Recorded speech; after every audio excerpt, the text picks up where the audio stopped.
I do want to start by posing a question to you guys, and I feel like I'm preaching to the choir, but how many of you guys would send your kids to a Mormon VBS or a Jehovah's Witness VBS program, Vacation Bible School? They have an idea of the Trinity, kind of, right? No, because we don't want them to evangelize their kids into something weird. It's thinking that Jesus isn't God or isn't exactly who he is.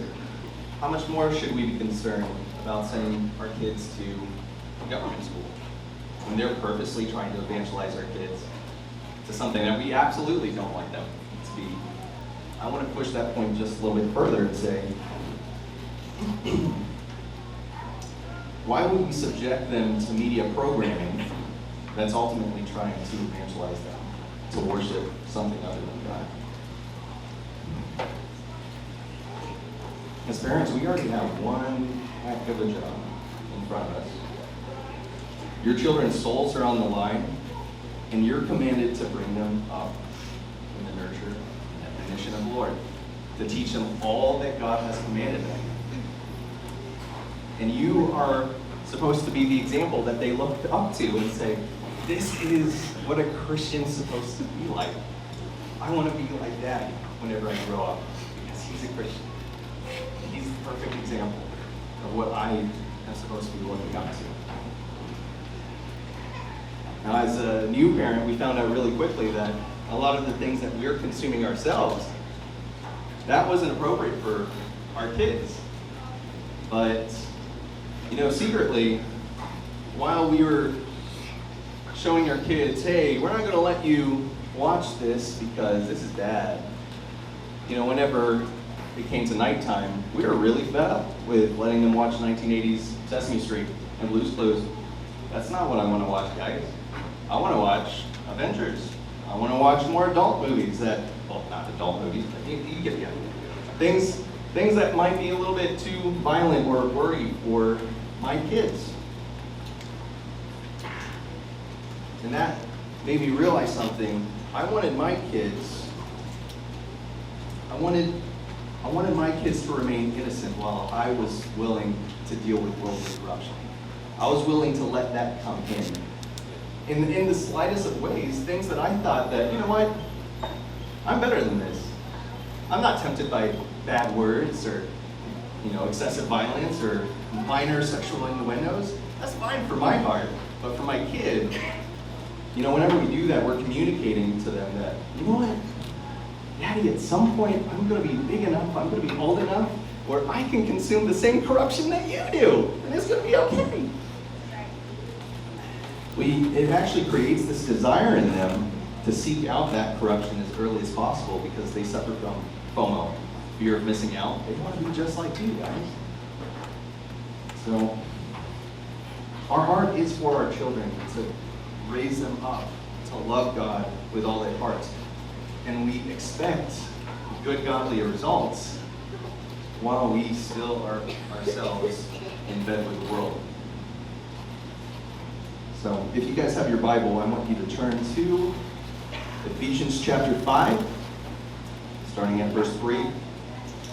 But among you, there must not even be a hint of sexual immorality, of any kind of impurity, or of greed, because these are improper for God's holy people.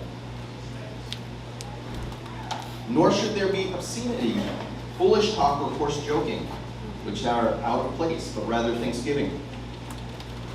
For this you can be sure, no immoral, impure, or greedy person, impure or greedy person, such a person is an idolater, has any inheritance in the kingdom of Christ and God. Full stop.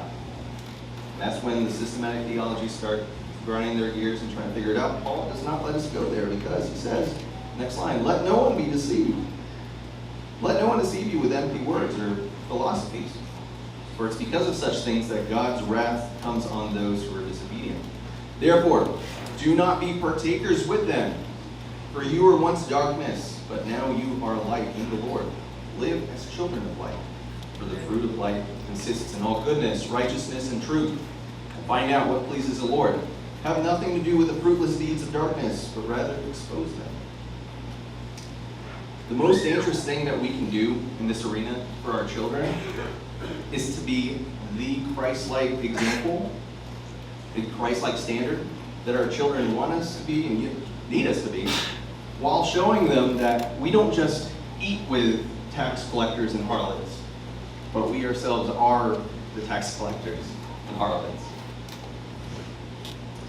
Kind of like pigs, we want to cool our flesh in the mud from the heat of the day.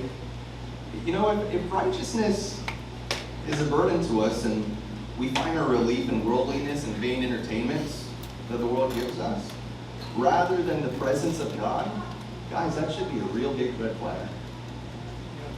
So, my point. The practical solution seems foolish at first, but it's simple and it makes sense. We're to hold ourselves to the exact same standard that we hold our children. If it's not safe for my 3-year-old to consume, I shouldn't be vain enough or self-conceited enough to think that that's going to be safe for me. Right?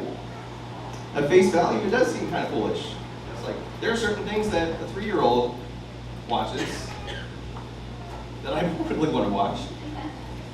Check out 1 Corinthians 10:12. It says, therefore, let the one who thinks that he stands firm, immune to temptation, being overconfident and self-righteous, take care that he does not fall into sin and condemnation.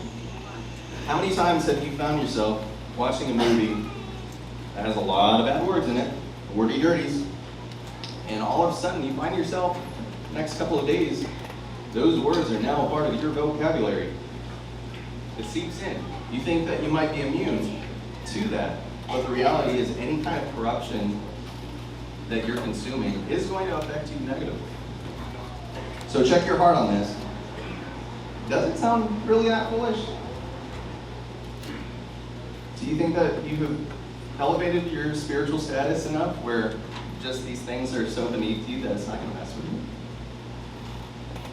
You know, the day that we wake up and realize that there's no spiritual neutral ground, that's going to be the day that a lot of people wake up and find out whose side they're really on. There's no middle fence. Either what we're doing, what we're consuming is God glorifying, or it's not. There's no middle ground. So, my first point for parents is be consistent. We should hold the same standard that we expect our children to mimic.